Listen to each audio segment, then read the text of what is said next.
محمد سيد الكونين والثقلين والفريقين من عرب ومن عجم يا رب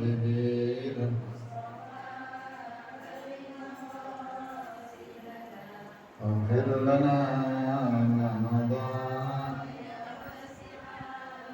هو الحبيب الذي ترجى شفاعته لكل هول من الأهوال والمتائم يا رب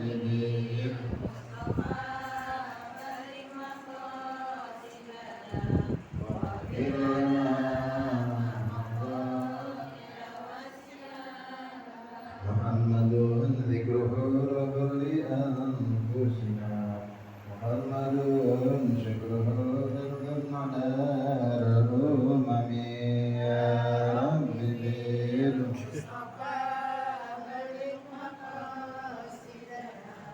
اغفر لنا ما مضى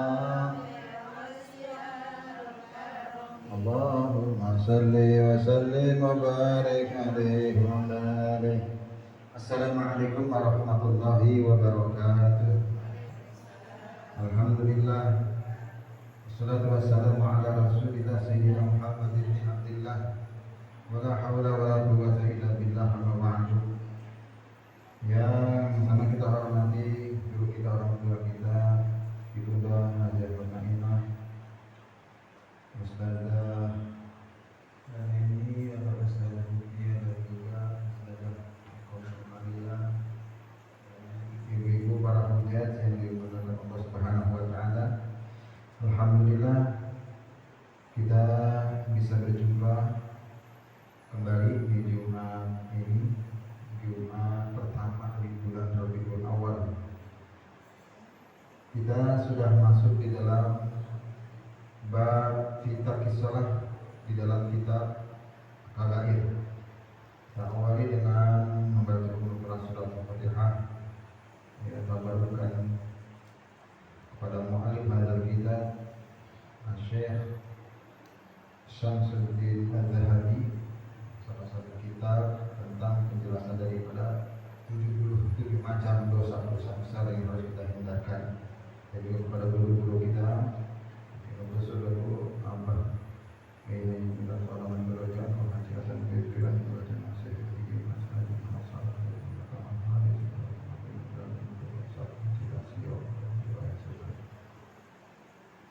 Surah Al-Fatihah A'udzubillahi minasyaitonir rajim. Bismillahirrahmanirrahim. Alhamdulillahirabbil alamin arrahmanir rahim maliki yaumiddin. Iyyaka na'budu wa iyyaka nasta'in ihdinas siratal mustaqim siratal ladzina an'amta 'alaihim ghairil maghdubi 'alaihim waladdallin. Hari ini kita masuk di dalam bab fi tarkis shalah, pada bab al-kabair, pada kita dosa-dosa besar. Jadi meninggalkan sholat ini juga termasuk dosa besar. Meninggalkan sholat. Ya. Apa di dalam kitab Kabair ini mu'alif mencantumkan surat Maryam ayat 59 sampai dengan 60. Tapi di sebelum ayat ini juga nanti ada keterkaitannya. Imam Az-Zahabi beliau mencantumkan firman Allah, fa khalafa min ba'dihim khalfun adha'us shalah wa tabi'us syahadat fasawfa yalqawna ghayya illa man taba wa amana wa amila shalihan. Jadi di dalam surat Maryam ayat 59-60 itu, fa khalafa min ba'dihim khalfun adha'us shalah. Nanti kita akan ada generasi, ini dikhawatirkan. Ya, dikhawatirkan dalam Al-Quran Allah sudah mengingatkan fa khalafa min ba'dihim, nanti di belakang fa khalafa, khalaf di belakang, min ba'dihim dari belakang setelahnya, benar. Cuma di belakang doang, tapi ada generasi sesudah dan disediakan kita. Kita termasuk generasi sesudah. Kita masuk dalam fakhalafa min ba'dihim. Jadi setelah para nabi. Ini kita termasuk daripada fakhalafa min ba'dihim. Khalfun adha'us salah. Ada satu kelompok yang dia meninggalkan adha'us salah. Adha'us salah. Wattaba'us hawa. Dan dia juga menuruti hawa nafsu. Fasawfa yalqawna ghayya. Dan mereka itu akan masuk, maka mereka itu kelak akan ghayya, tersesat. Jadi kelompok-kelompok kita akan tersesat. Di antara kita ini ada, karena kita bagian daripada firman Allah kelompok itu. Dikhawatirkan itu ada. Imam Az-Zahabi. Nah ini khawatir ketika kita masuk dalam kelompok ini ada nanti belakang kita Allahu min ba'dihim, himnya itu ke kita, min ba'dihim ke kita. Nah setelah kita tuh anak cucu kita, apakah masuk dia nanti dalam kelompok ini? Yang artinya adha'us shalah wa taba'us syahwat, yang dia meninggalkan salat dan juga dia telah menuruti hawa nafsunya. Kita berada di kelompok di golongan ini, tapi termasuk kita dalam adha'us shalah, nah wa taba'us syahwat, termasuk dalam hal itu. Kita masuk dalam itu. Fasawfa yalqawna ghayya, maka dia nanti akan menemukan jalan golongan daripada orang-orang yang sesat. Ila man taba wa amana wa amila shalihan fa ulaika yadkhuluna jannata wa la yudlamuna syai'a. Nah, kecuali mereka ini walaupun masuk dalam fakhalafa min ba'dihim, kita masuk dalam fakhalafa min ba'dihim, tapi kita mudah-mudahan tidak termasuk daripada khalfun adha'us salah, tidak termasuk golongan yang meninggalkan salat wa taba'us syahwat dan menuruti hawa nafsu. Illa man taba, dalam ayat 60-nya, kecuali mereka yang apa? Yang bertobat. Illa man taba wa amana wa amila shalihan. Dia bertobat, dia beriman, dia beramal saleh, fa ulaika yadkhuluna jannah, maka dia akan dimasukkan ke dalam surganya Allah Subhanahu wa ta'ala. Wa la yuzlamuna syai'a, dan dia tidak akan pernah dizalim. Dia enggak pernah akan dibohongin. Dia enggak pernah akan dipermainkan di dalam surga. Yuzlamuna syai'a. Kalau udah di surga enggak berani, setan juga enggak berani ganggu. Orang-orang di luar sana juga enggak berani di surga enggak. Itu enggak ada. Ini ayat ini mengingatkan kepada kita saat ini, tapi dulu ketika ayat ini turun mengingatkan para nabi. Karena di dalam Al-Quran di ayat-ayat sebelumnya, ayat surat Maryam, ya, di dalam surat Maryam itu, di dalam ayat ke-51-nya ada teguran buat Nabi. Wadhkur fi kitab Musa, ya Nabi, ya Muhammad, ya, ingatkan tuh, ceritakan, kisahkan fil kitab, di dalam Al-Quran itu kisah Nabi Musa. Jadi di dalam Al-Quran ada kisah para nabi disuruh ceritakan, suruh kisahkan. Innahu kana mukhlasan wa kana rasulan nabiyya, bahwa Nabi Musa itu adalah nabi yang ikhlas, nabi yang terpilih menjadi nabi dan rasul, yang beritahukan kepada umatmu, begitu bahasanya. Tapi jatuh perintah itu kepada kita kisahkan gitu. Wa nadainahu min janibi turil ayman wa qarrabnahu najiya, gitu. Dan kami telah memanggilnya dari sebelah kanan Gunung Sinai, dan kami dekatkan dia untuk bercakap-cakap. Ini keistimewaan buat Nabi Musa. Cuma Nabi Musa doang, nabi yang berani, nabi yang membanggakan diri, Nabi Musa. Misalnya terpanjang, ada Musa As-Samiri, ada Nabi Musa ketemu dengan Nabi Khidir, ada kisahnya itu, panjang bentar. Kemudian dalam Quran ini kisahnya sebetulnya yang dikhawatirkan generasi setelah Nabi Musa, ayat ini begitu. Berbanyak pada ayat selanjutnya, diceritakan juga tentang ya, telah diangkat ayat ini selanjutnya wa wahabna min rahmatina akhahu Harun, karena dan telah kami anugerahkan juga kepada saudara Nabi Musa ini, yaitu Harun sebagai nabi. Jadi seorang nabi diangkat oleh Allah sebagai seorang nabi Harun. Jadi ada tuh ketika ada kekosongan Nabi Musa ingin bertemu dengan Allah di Mesir, pada 40 hari kosong itu dipegang oleh Nabi Musa, Nabi Harun, yang pegang kepemimpinan Nabi Harun. Karena Nabi Harun ini adalah ban serepnya Nabi Musa, dia acak-acak sama Musa Samiri, dia acak-acak sama Musa. Nabi Samiri itulah nanti yang menjadi Nabi Musa saat itu. Karena Nabi Samiri itu ada kisahnya. Disuruh ceritakan tuh nanti setelah dikhawatirkan setelah Nabi itu. Dan ceritakan pula wahai Muhammad kisah Nabi Ismail dalam Al-Quran. Dia benar-benar seorang yang benar janjinya seorang Rasul dan Nabi. Nabi Ismail pun disuruh dikisahkan bahwa Nabi Ismail itu adalah orang yang kalau janji itu benar, kalau janji itu ditepati. Ya. Mengingatkan agar supaya setelah generasi Nabi Ismail ini jangan sampai ada yang fakhalafa min ba'dihim khalqun adaa'u shalah wa tara'u. Begitu. Dan dia juga menyuruh ceritakan kisah Nabi, dan dia telah menyuruh keluarganya untuk melaksanakan sholat di Nabi Ismail, dan menunaikan zakat, dan dia seorang yang diridhoi di sisi Tuhannya. Nabi Ismail itu nabi yang lurus, nabi yang penuh khidmat, nabi yang menyuruh kepada keluarganya untuk ibadah salat. Kisahkan itu supaya apa?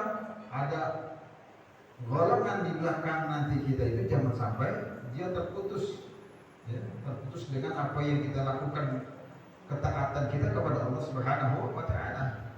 Dan ceritakan pula kisah Nabi Idris di dalam Al-Quran. Sesungguhnya seorang yang sangat mencintai kebenaran dan seorang nabi, dan kami telah mengangkatnya ke martabat yang tinggi, Nabi Idris.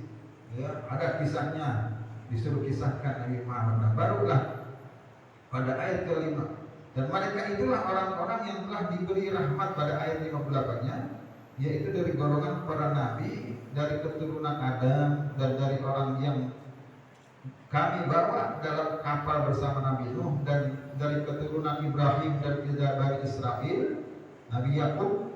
Ya, jadi Bani Israel itu ada keturunannya, yaitu dari keturunan Nabi Yakub, dan dari orang yang telah kami beri petunjuk dan telah kami pilih apabila dibacakan ayat-ayat Allah yang Maha Pengasih kepada mereka, maka mereka tunduk sujud dan menangis. Ini semua digambarkan orang-orang yang saleh, para nabi. Ya. Jadi ayat sebelum daripada ayat 59, 60 ini ada ayat itu. Jadi mendorong supaya di dalam belakang kita nanti, kehidupan generasi kita, anak cucu kita, cicit kita, jangan sampai dia masuk dalam golongan khalfu adaa'us shalah wa taba'us syahawat. Karena nanti dia akan tersesat. Kalau dia tersesat, nanti kita kegeret, nanti kita keseret. Gitu. Coba ujung-ujungnya. Ya. Maka ini dikhawatirkan oleh Mu'alif Imam Al-Zahabi ini, dikhawatirkan maka sholat ini bagian daripada dosa besar ketiga ditinggalkan. Al-Dharu itu membelakangi. Tapi mana Al-Dharu nanti di sini para ulama bukannya meninggalkan nanti ada. Pada Allah.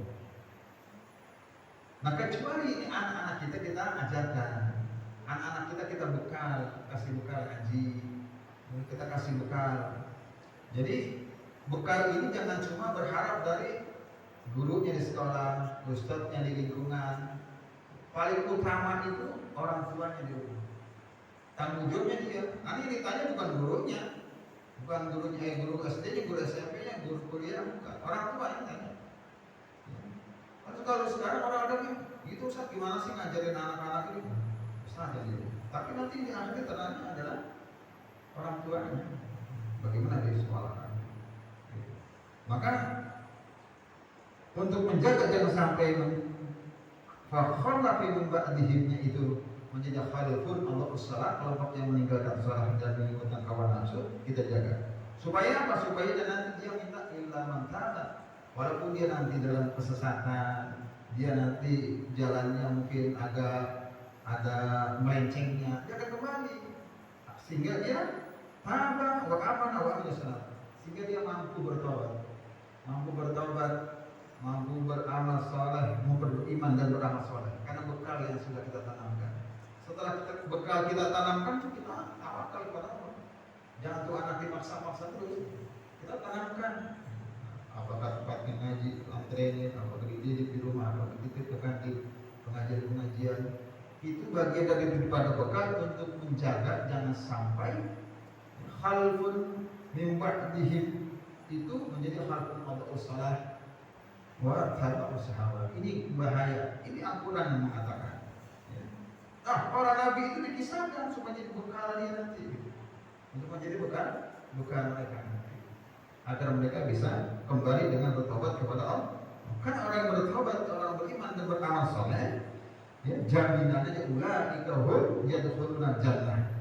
Mereka akan dimasukkan dari belas kelompok surganya Allah Subhanahu wa taala, wala yudlamuna syai'an, dan mereka tidak akan mendapatkan penganiayaan sedikit pun. Kita keseret dan siapa emaknya? Kamu dia, siapa bapaknya? Keseret. Ketarik, bukan keseret ke neraka. Ketarik kita ke surganya Allah Subhanahu wa taala karena memiliki anak. Nah, penjelasan daripada para sahabat bersumber daripada Ibnu Abbas. Ibnu Abbas pernah mengatakan gini. Jadi saking para sahabatnya ini taat melakukan ibadah kepada Allah Subhanahu wa taala, dia mengatakan laisa makna Allah wa taraku. Jadi kalau kita kan makna Allah meninggalkan buat kita. Tapi kapasitas para sahabat bukan meninggalkan. Kata Ibnu Abbas, Allah itu bukan taraku. Allah itu bukan meninggalkan. Tapi apa? Walakin akhiruha an awqatiha. Tapi itu mentakhirkan sholat. Kita kan biasa tuh mentakhirkan sholat, takut dah.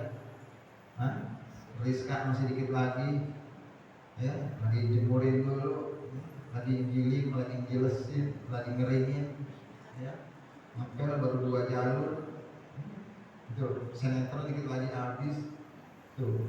Makna sahabat yang begitu dia concern dengan perintah dan anjuran bagi Nabi Sallallahu Alaihi Wasallam, dia mengatakan bukan meninggalkan, tapi walakin akhiruha an awqatiha, dia mentakhirkan mulur-mulur waktu salat, gitu. Waqala Sa'id ibn al-Musayyib Imam at-Tabi'in rahimahullah huwa an la yusalli adh-dhuhr hatta ya'ti al-'asr wa la yusalli al-'asr illa al-maghrib wa la yusalli al-maghrib ila al-'isha wa la yusalli al-'isha ila al-fajr wa la yusalli al-fajr ila tulu'i syamsi. Sa'id ibn al-Musayyib Imam at-Tabi'in, salah satu daripada tabi'in sahabat Nabi itu, dia tidak pernah melakukan sholat zuhur mendekati asar, tidak pernah melakukan sholat asar mendekati maghrib, jelas maghrib, tidak pernah sholat maghrib mendekati isya, bahkan tidak pernah sholat isya mendekati subuh. Begitu juga sholat subuh, tidak pernah sholat subuh mendekati waktu fajar. Ini sahabat yang begitu memegang, ya, kewajibannya yang telah diwajibkan oleh Allah Subhanahu wa taala, dan juga mereka bertemu kepada baginda Nabi sallallahu alaihi wasallam. Contoh Ibnu Abbas ketika beliau sakit mata nih. Dalam kisahnya itu di dalam kitab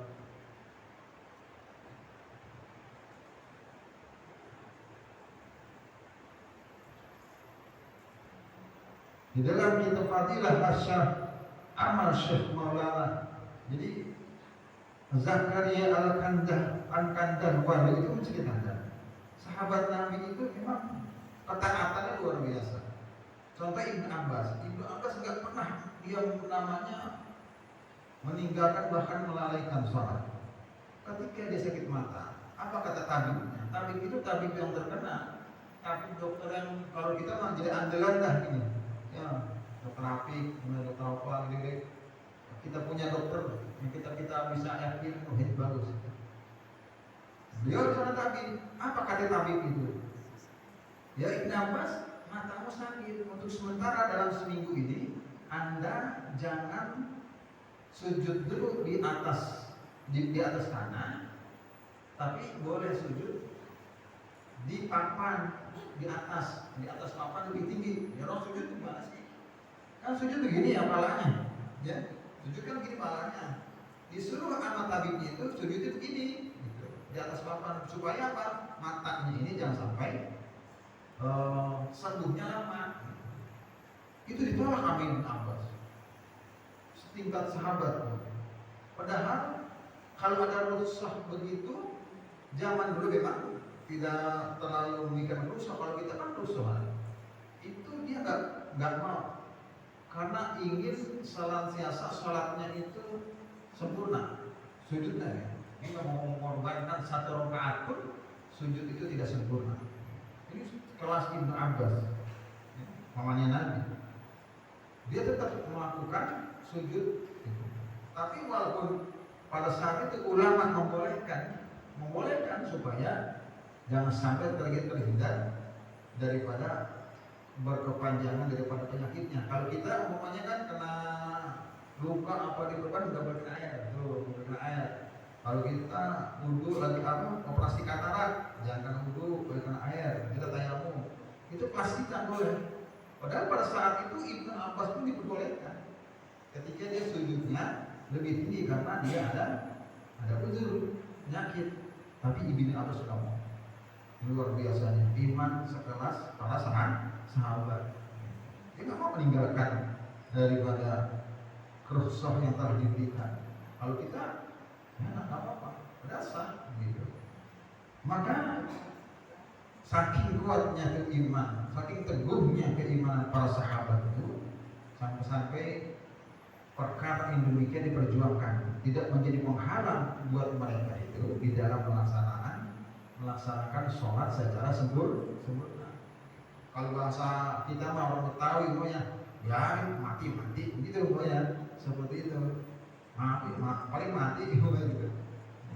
Kalau kita kan berdasarkan hawa nafsu ngomong begitu. Tapi kalau sahabat berdasarkan keimanan dan ketaatan, karena dia pengennya dia sempurna, sakit ini tidak menjadi masalah. Banyak para nabi seperti itu. Nabi siapa? Ayub, ya, yang nyakitnya mau sholat ulur depan, belantungnya dikeluarin dulu. Gitu. Habis sholat masukin lagi. Nah kalau kita, punya penyakit begitu. Dok, nggak ada obat yang menjaga kok dok. Udah dokternya yang ngomongin kejar-kejar. Ini nggak usah pindah dokter, pindah. Gitu. Kelas iman kelas kita gitu masih wajar kita mencari kesembuhan, keringanan. Itu iman kelas ini para sahabat. Apa ini Nabi? Luar biasa. Ya, gitu. Jadi ini tentang masalah kita sholat. Setelah sahabat bukan meninggalkan sholat, tapi melalaikan sholat. Kelas kita meninggalkan sholat. Kalau lalai udah biasa, lalai udah biasa. Kalau buat sahabat lalai, nangis dia. Imam Umar Abu Bakar yang ketinggalan bukan satu rakaat, ketinggalan takbir bersama imam aja gitu. 40 hari atau dia menyesalnya luar biasa. Dan dalam penyesalan itu dia berlama sedekah gara-gara dia tidak bisa takbir atau ihram bersama imam Rasulullah. Nah kita ketinggalan 3 rakaat itu santai aja. Itu iman kelas kita. Tapi masih wajar. Nah ini sebagai pemicu kita supaya jangan sampai orang-orang yang ada nanti di generasi kita, anak keturunan kita itu jangan sampai lebih, kalau bisa lebih bagus dari kita. Jadi kelemahan kekurangan kita nanti ditutupin. Nah, ini generasi kita. Ini yang dikhawatirkan. Ya, maka bab ini tercantum di dalam kitab Kabair dalam bab tarkis sholat. Kalau dimasukin dalam takhir sholat, kayaknya kena nih orang kita udah pada akhir-akhir itu sering ini. Tapi para sahabat adalah dosa yang besar itu adalah fi adhar sholat fi takhiri an awqatiha ila takhir. Maka Allah Subhanahu wa ta'ala fawailul lil musallin alladziina hum fi salatihim sahun. Orang yang salat itu fawail, celaka bagi orang yang salat. Kok bisa orang yang salat celaka? Alladziina hum an salatihim sahun. Ini ayat ada kalimat an, bukan fi. Mungkin begini. Alladzina hum fi sholatihim sahun, itu berarti di dalam sholat dia lalai. Ya Allahu Akbar, orang gini kami membaca di garuk-garuk, itu fi sholatihim. Tapi bukan itu yang dimaksud dengan ayat ini. An sholatihim, di luar daripada sholat. Dia sholat khusyuk. Jadi tapi di luar sholat dia berbuat masih. Biarin sholat begini-gini. Maksud ayat ini kalau kita mau nyari gambarnya, biarin dia bocah. Apa kita sholat begini-gini gitu, tapi di luarnya kita kita jaga itu. Oh, bukan sembahyang ya, nggak boleh dah nolong. Kan gue sembahyang ya, nggak boleh dah maksiat. Dia punya itu walaupun dengan seperti itu termasuk daripada. Jadi ya nggak boleh lalai itu di luar sholat. Orang sholat sejak hilang itu yang baik.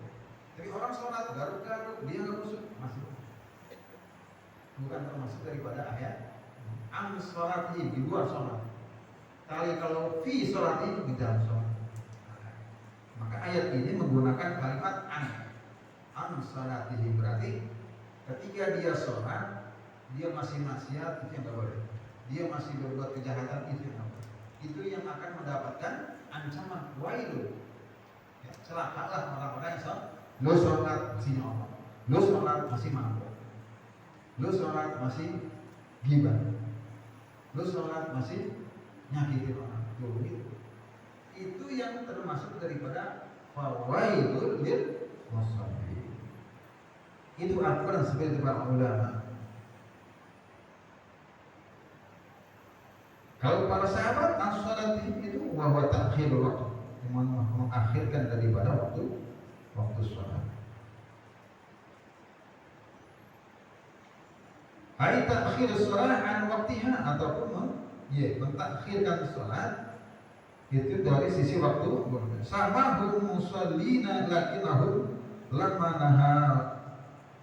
nahawanu wa akhiruha an waktiha wa adahu biwail. Maka orang-orang yang melalaikan sholat, yang mentakhirkan sholatnya, orang-orang yang menggampangkan sholatnya. Ini dari sahabat. Orang-orang yang melalaikan sholatnya, orang-orang yang menggampangkan sholatnya, gampang, begitu. Itu akan mendapatkan wa'adahu biwail.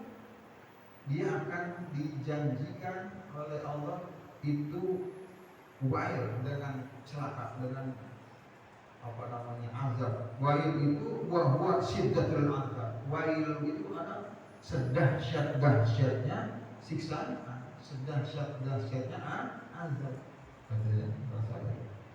Wa huwa wadin bi jahannam law sirat fihi jibalud dunya la damat bi sajdatil har. Ya, jadi syiddatul sedahsyatnya azab itu diibaratkan kalaupun kita karena azab naik setinggi-tingginya setinggi gunung, di rumah gunung, itu nggak akan pernah berubah panas akhir neraka. Kita lari nih, ini bawa panas, kalau gunung tinggi, nggak akan berubah kita dalam kitab ini. Hijiba di dunia nggak akan berubah itu rasa panas yang akhir neraka. Sama, mulai ke gunung, mulai gitu, sama panas. Kalau kita dulu sekarang bisa bisa menghindar, ada kebakaran kita menghindar masih bisa, ada bisa selamat. Tapi yang namanya nanti kita sudah buat wailun, tidak akan pernah kita bebas ya, terlepas dari yang namanya syiddatul adzab.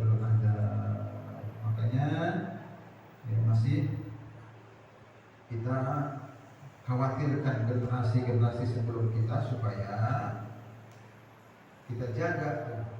Mereka nanti jaga lagi. Kalau kita nggak jaga, mereka nggak jaga, siapa yang jaga?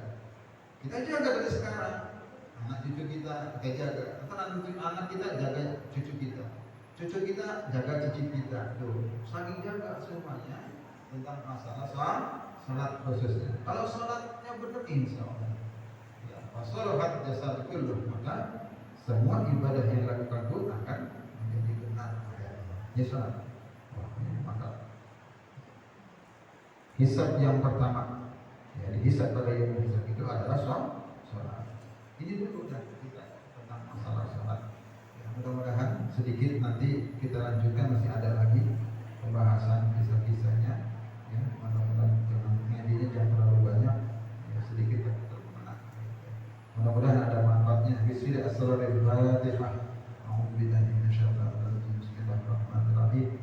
Alhamdulillahirabbil alamin arrahmanir rahim maliki yaumiddin iyyaka na'budu wa iyyaka nasta'in ihdinas siratal mustaqim siratal ladzina an'amta 'alaihim ghairil maghdubi 'alaihim waladdallin amin.